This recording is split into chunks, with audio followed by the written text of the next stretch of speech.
Hello everyone, I hope you all are enjoying good health. आज हम बात करेंगे why the patients with diabetes are more prone to frozen shoulder as compare to the patients who are healthy, who are not having diabetes.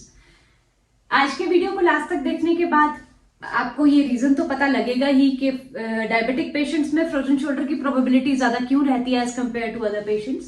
साथ ही साथ हम इस video में यह भी डिस्कस करेंगे कि शुगर पेशेंट्स क्या रेमेडीज लेकर, क्या प्रिकॉशंस लेकर फ्रोजन शोल्डर से बच सकते हैं। डायबिटिक पेशेंट्स में फ्रोजन शोल्डर होने के मेजरली दो कारण हैं।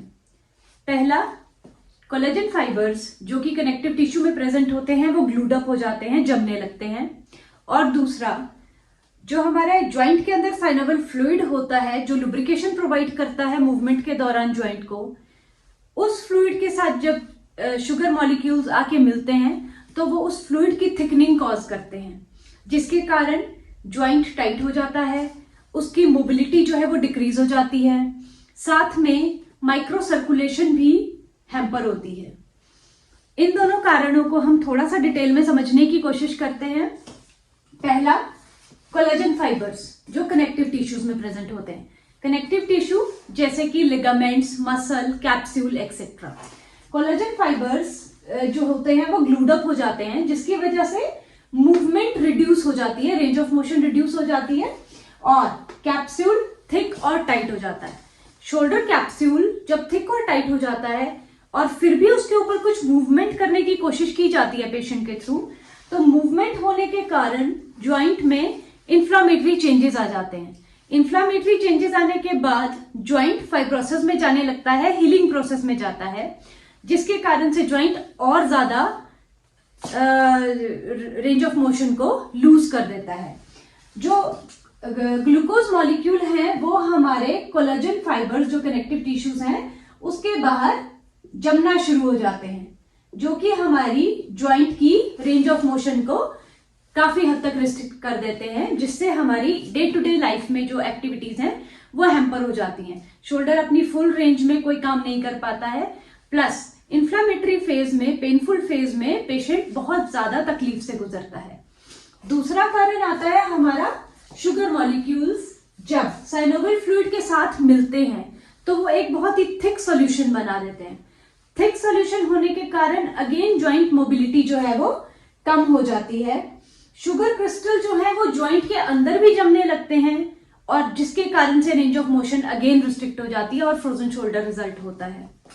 तो अब सवाल उठता है, शोल्डर ये सबसे ज्यादा प्रोन क्यों होता है डायबिटिक पेशेंट्स में as compare to any other joint. इसका कारण ये है कि शोल्डर सबसे ज्यादा मोबिलिटी ऑफर करता है। ज्यादा मोबिलिटी होने के कारण क्रिस्टलाइजेशन का प्रोसेस भी सबसे ज्यादा और सबसे जल्दी शोल्डर पे होता है। सेकंड कारण ये है कि न्यूट्रल पोजीशन में अगर हम शोल्डर को रख छोड़ें तो न्यूट्रल पोजीशन में रहने के बावजूद भी इस पे शोल्डर को होल्ड करने के लिए मसल एक्टिविटी कंपल्सरी होती है। मसल एक्टिविटी होने की वजह से भी क्रिस्टलाइजेशन का प्रोसेस जो है वो शोल्डर पे जल्दी हो जाता है।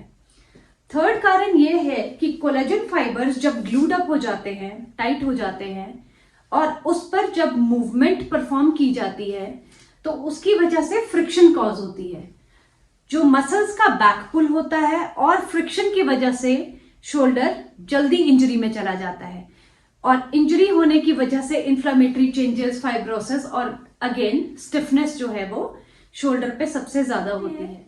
डायबिटिक पेशेंट क्या प्रिकॉशंस रख सकते हैं कि फ्रोजन शोल्डर से बचा जा सके। फ्रोजन शोल्डर से बचने के लिए सबसे पहली जो प्रिकॉशन है वो है करेक्ट पोस्चर।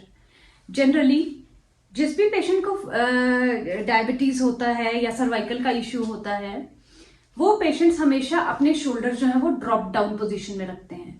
शोल्डर को ड्रॉप डाउन पोजीशन में रखने की वजह से शोल्डर का जो एक्सेस है वो आगे आ जाता है, जिसकी वजह से अनड्यू प्रेशर पड़ता है मसल्स पे और सॉफ्ट टिश्यूज पे।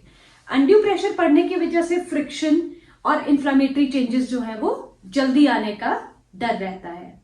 इसलिए डायबिटिक पेशेंट्स में जब भी आपने रेंज ऑफ मोशन में कोई काम परफॉर्म करना है, सबसे पहले अपने शोल्डर एक्सेस को करेक्ट करें, मतलब अपने शोल्डर को सीधा करें, स्कैपुला को रिट्रैक्ट करें, शोल्डर सीधा करें और उसके बाद किसी भी रेंज में अपनी कोई भी मूवमेंट करने से आपको नुकसान नहीं होगा, फ्रोजन शोल्डर डेवलप नहीं होगा।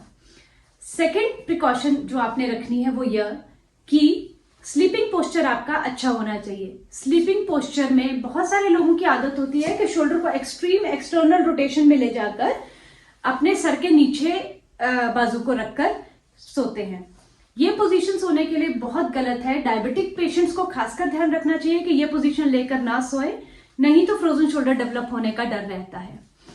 थर्ड, हमारी रेंज ऑफ मोशन शोल्डर की हमें बार बार चेक करते रहना चाहिए जिन भी पेशेंट्स में डायबिटीज है, क्योंकि डायबिटिक पेशेंट्स अगर रेंज ऑफ मोशन का ध्यान नहीं रखेंगे, शोल्डर की पेन का ध्यान नहीं रखेंगे, तो कई बार प्रॉब्लम अनडायग्नोस्ड रह जाती है और अनडायग्नोस्ड प्रॉब्लम जो है वो लंबे समय तक ज्यादा तकलीफ देती है।